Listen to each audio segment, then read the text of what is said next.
Hello everyone, welcome back to the channel. My name is Nancy Sharma and we are studying accountancy, जिसमें आज हम पढ़ने वाले हैं डबल एंट्री सिस्टम, जो जनरल एंट्री शुरू करने से पहले पढ़ना बहुत ज़रूरी है। तो जल्दी से जुड़ जाइए सभी लोग so that we can start our class. The first question is, what is double entry system?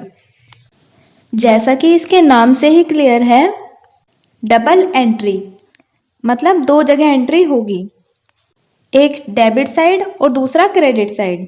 यानी जो भी ट्रांजैक्शंस हम रिकॉर्ड करेंगे वो हमेशा दो जगह इम्पैक्ट करेगा।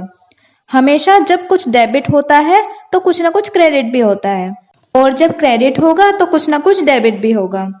जैसे कि हमने ड्यूअल कॉन्सेप्ट पढ़ा था और पीछे अकाउंटिंग इक्वेशन बनाई थी, वहां पर भी सेम दो जगह चीजें इम्पैक्ट कर रही थी, डेबिट साइड और दूसरा क्रेडिट साइड। यानी हमारा खर्चा किसी की कमाई होती है, हमारी जेब से पैसा जा रहा है तो किसी दूसरे की जेब में पैसा आ रहा होगा। इसे ही बोलते हैं double entry system. So every transactions impact on at least two accounts. तो इनको जो हम सिस्टमैटिक तरीके से रिकॉर्ड करते हैं उसी को बोलते हैं डबल एंट्री सिस्टम। अब आते हैं क्लासिफिकेशन ऑफ अकाउंट्स पर। ये दो तरीके के होते हैं, एक होता है पर्सनल अकाउंट्स और दूसरा होता है इम्पर्सनल अकाउंट। इम्पर्सनल अकाउंट के अंदर दो चीजें आती हैं, एक रियल अकाउंट और एक नॉमिनल अकाउंट। इन्हीं को बोलते हैं 3 golden rules of accounting: personal account, real account and nominal account. तो सबसे पहले समझ लेते हैं कि पर्सनल अकाउंट्स क्या होते हैं। जब हम किसी पर्सन की बात करते हैं, और वो कोई भी हो सकता है, नेचुरल पर्सन या आर्टिफिशियल पर्सन, कोई भी, वो पर्सनल अकाउंट के अंडर आएगा। तो नेचुरल और आर्टिफिशियल पर्सन को जान लेते हैं कि ये कौन होते हैं।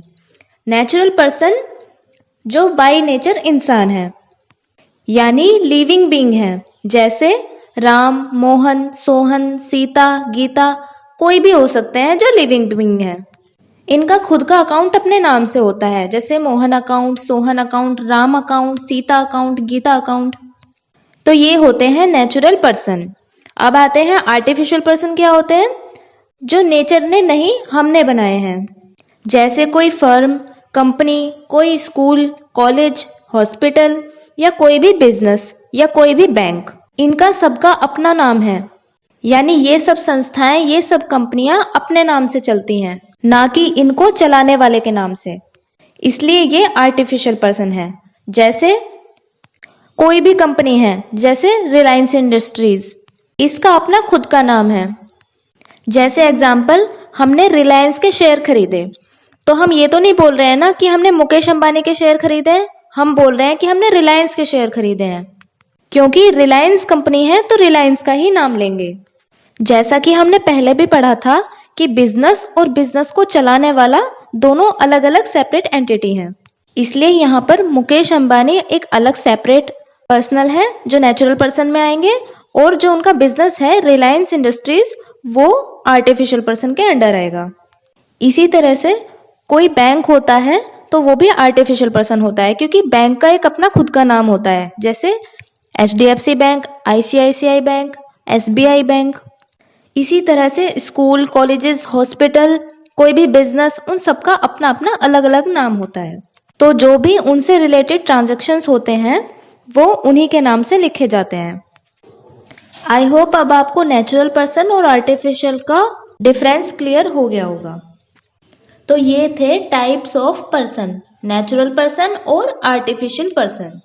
अब जब हम पर्सनल अकाउंट का क्लासिफिकेशन करते हैं तो एक और चीज आती है जो कि होता है representative personal account. Representative personal account वो होते हैं जो किसी और चीज को रिप्रेजेंट करें, जैसे आउटस्टैंडिंग सैलरी। इसका क्या मतलब हुआ कि हमें किसी की सैलरी देना बाकी है, तो ये क्या रिप्रेजेंट कर रहा है कि सैलरी एक खर्चा है और इससे पहले लगा आउटस्टैंडिंग, मतलब यह देना बाकी है। और एग्जाम्पल जैसे कमीशन प्रीपेड, यानी मैंने कमीशन एडवांस में पे कर दिया। कमीशन क्या है? इनकम, और इसके बाद क्या लगा? प्रीपेड, यानी एडवांस में कमीशन दे दिया। उसी तरीके से एडवांस इनकम, यानी कि इनकम दे दी एडवांस में। और एक्रूड इनकम, यानी कि उसी तरीके से एडवांस और एक्रूड इनकम भी इसी के अंडर आएगा। तो ओवरऑल कोई भी खर्चा या कोई भी इनकम से पहले या बाद में कोई भी शब्द अगर लग जाए, जुड़ जाए, जैसे आउटस्टैंडिंग, प्रीपेड, एक्रूड, एडवांस, तो वो खर्चा और इनकम तब रिप्रेजेंटेटिव पर्सनल अकाउंट हो जाता है, क्योंकि ये कोई खर्चे या इनकम का क्या सिनेरियो है इसको रिप्रेजेंट कर रहा है। तो ये थे types and classification of account, जिसके अंदर 3 चीजें आई: natural person account, artificial person account और representative personal account. Natural person के अंदर आया राम, मोहन, सीता, गीता या डेटर्स, क्रेडिटर्स, क्योंकि देनदार और लेनदार भी उनके नाम से लिखे जाते हैं, इसलिए ये भी पर्सनल अकाउंट के अंडर आएगा, डेटर्स और क्रेडिटर्स। आर्टिफिशियल पर्सन के अंदर आया HDFC बैंक, SBI बैंक, कोई भी हॉस्पिटल का नाम, ABC लिमिटेड, कोई भी फर्म, कोई भी company, Reliance limited, capital, drawings, ये सब भी आर्टिफिशियल पर्सन अकाउंट के अंडर आएगा। और थर्ड पढ़ा हमने रिप्रेजेंटेटिव पर्सनल अकाउंट, जिसके अंडर में आएगा कोई भी खर्चा, इनकम, उससे पहले या बाद में कोई भी वर्ड लगा हो, जैसे prepaid expenses, outstanding expenses, advance, accrued, जो उसके सिनेरियो को रिप्रेजेंट करे। अब आते हैं पर्सनल अकाउंट के रूल पर, जिसमें लेन देन चलेगा, कोई रिसीवर होगा तो कोई गिवर होगा। तो यहाँ पर रूल होगा debit the receiver and credit the giver, और इसी को हम जनरल एंट्री में यूज करेंगे। इस रूल को बहुत ध्यान से समझ लो कि रिसीव करने वाला डेबिट होगा और देने वाला क्रेडिट होगा। तो ये था टोटल पर्सनल अकाउंट। अब आते हैं इम्पर्सनल अकाउंट क्या होते हैं और इसके अंदर क्या क्या आता है। तो इम्पर्सनल अकाउंट में आएगा रियल अकाउंट और नॉमिनल अकाउंट। तो सबसे पहले रियल अकाउंट को समझ लेते हैं। तो रियल अकाउंट क्या होते हैं? All those things whose value can be measured in the terms of money and which are properties of the business, वही रियल अकाउंट होते हैं। अब आते हैं क्लासिफिकेशन ऑफ रियल अकाउंट। इसमें भी 2 तरह के रियल अकाउंट होते हैं, एक टेंजिबल और दूसरा इंटेंजिबल। तो टेंजिबल रियल अकाउंट के अंदर आएगा जिन चीजों को हम छू सकते हैं, टच कर सकते हैं, वो सभी चीजें, जैसे cash, stock, furniture, building, land वगैरह, ये सभी टेंजिबल रियल अकाउंट के अंदर आएगा। दूसरा होता है इंटेंजिबल रियल अकाउंट, यानी जिन चीजों को हम छू नहीं सकते बट वो फिर भी एग्जिस्ट करती हैं, जैसे गुडविल, पेड एंड या कॉपीराइट्स, ट्रेडमार्क्स या कोई भी बिजनेस का सॉफ्टवेयर वगैरह, वो सभी चीजें इंटेंजिबल रियल अकाउंट के अंडर आएंगी। अब रियल अकाउंट की क्लासिफिकेशन के बाद आते हैं इसके रूल पर। इसका रूल क्या होता है? Debit what comes in and credit what goes out, यानी जो अंदर आ रहा है, जो मिल रहा है, उसको डेबिट करो और जो देना पड़ रहा है, जो जा रहा है, उसको क्रेडिट करो। These rules are most important, क्योंकि जितनी भी एंट्रीज होती हैं उनमें ये रूल्स यूज होते हैं। तो क्लासिफिकेशन ऑफ अकाउंट्स के अंडर हमने समझा पर्सनल अकाउंट और इम्पर्सनल अकाउंट, जिसमें इम्पर्सनल अकाउंट में हमने समझ लिया है रियल अकाउंट, और अब बारी आती है नॉमिनल अकाउंट की। सो नॉमिनल अकाउंट क्या होता है? जिसके अंडर सभी खर्चे, लॉसेस, नुकसान, इनकम, फायदा, गेन्स, कमाई, ये सभी आते हैं, वो नॉमिनल अकाउंट के अंडर आते हैं। जैसे पर्सनल अकाउंट में हमने पर्सन्स की बात की थी, रियल अकाउंट में हमने एसेट्स की बात की थी, उसी तरीके से नॉमिनल अकाउंट में हम खर्चे, फायदे, नुकसान की बात करते हैं। अब खर्चे और कमाई में क्या? जैसे खर्चों में आ गया salary paid, rent paid, discount allowed, bad debts, interest paid, carriage inward, outward, यानी कि जैसे माल लाने का खर्चा या माल ग्राहक तक पहुंचाने का खर्चा, वो होता है कैरियज इनवर्ड और आउटवर्ड। और परचेज रिटर्न, ये सब आ जाता है एक्सपेंसेस में। और इनकम्स में आ जाते हैं commission received, interest received, discount received, sales return, ये सब हो गई इनकम।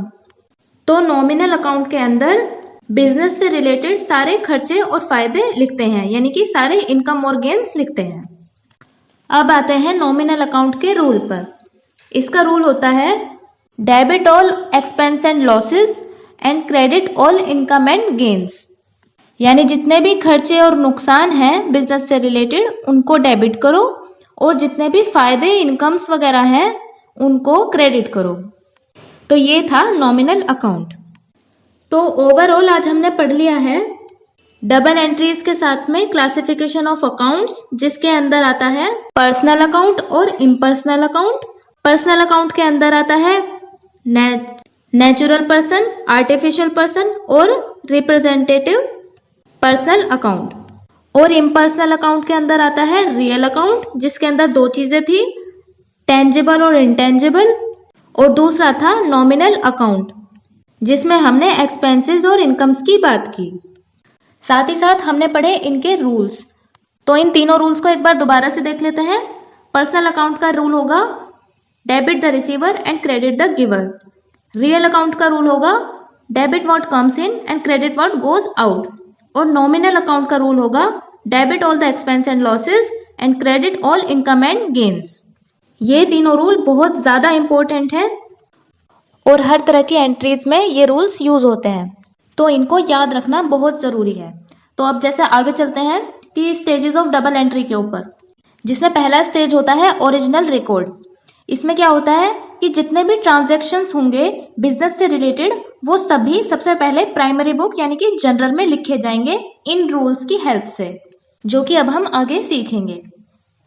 अब जब कोई बिजनेस बड़ा हो जाता है काफी, तो इसी जनरल को बहुत सारे पार्ट्स में डिवाइड कर देते हैं, जो कहलाता है सब डिवीजन ऑफ जनरल या सब्सिडियरी बुक्स। अब इसके बाद नेक्स्ट आता है क्लासिफिकेशन। यानी जनरल एंट्रीज में तो हम सब तरह की ट्रांजैक्शन एक साथ लिख रहे थे, लेकिन इसके बाद हमें इनको क्लासिफाई करना होता है इनकी कैटेगरी के अकॉर्डिंग, कि मतलब कौन सा पर्सनल है, कौन सा रियल है, कौन सा नॉमिनल है। और जो सिमिलर नेचर के ट्रांजैक्शंस होते हैं उनको एक जगह लिख लेते हैं, पर्सनल वाले पर्सनल की जगह, रियल वाले रियल की जगह और नॉमिनल वाले नॉमिनल की जगह। तो जहां क्लासिफाई करके लिखे जाते हैं उस बुक्स को बोलते हैं लेजर। अब नेक्स्ट आता है इसके बाद समरी, जिसमें हम लेजर बनाने के बाद समरी निकालते हैं कि डेबिट साइड और क्रेडिट साइड दोनों इक्वल आ रहा है या नहीं। मतलब डेबिट साइड सारी अमाउंट्स को लिखेंगे और क्रेडिट साइड सारी अमाउंट्स को लिखेंगे और दोनों का टोटल मैच करेंगे, दोनों इक्वल आना चाहिए। और इसी लिस्ट को ट्रायल बैलेंस कहते हैं। ध्यान दो, total of the trial balance debit side and credit side must be equal. And then with the help of trial balance, trading and profit loss account will prepare, जिससे हमें अपने business की profits का और लॉस का पता चल जाता है। और फिर एक पर्टिकुलर पीरियड के बाद बैलेंस शीट बनती है एक बिजनेस की फाइनेंशियल पोजीशन का पता लगाने के लिए। तो सबसे पहले रिकॉर्ड करते हैं, जहां सभी तरह के ट्रांजैक्शन लिखे जाते हैं उसको बोलते हैं जनरल।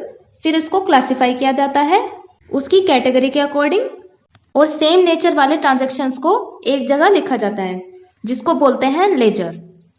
फिर लेजर के बाद समरी निकालते हैं डेबिट साइड और क्रेडिट साइड मैच करने के लिए, जिसको बोलते हैं ट्रायल बैलेंस। ट्रायल बैलेंस के बाद में trading and profit and loss account बनता है बिजनेस के फायदे और नुकसान का पता लगाने के लिए। और उसके बाद बैलेंस शीट बनती है सबसे लास्ट में, जिससे एक बिजनेस की फाइनेंशियल पोजीशन का पता चलता है एट द एंड। और इस तरीके से हमारा डबल एंट्री सिस्टम में सारी चीजें होती चली जाएंगी। तो ये थे stages of double entry system, जिसमें था original record, then classification and then summary. And now your homework is read complete theory of this chapter and learn the rules which we have discuss in the class, the golden rules of accounting, real, person and nominal. So keep learning and growing. See you soon in the next class. Till then, like, share and subscribe the channel. Take care and thank you for watching.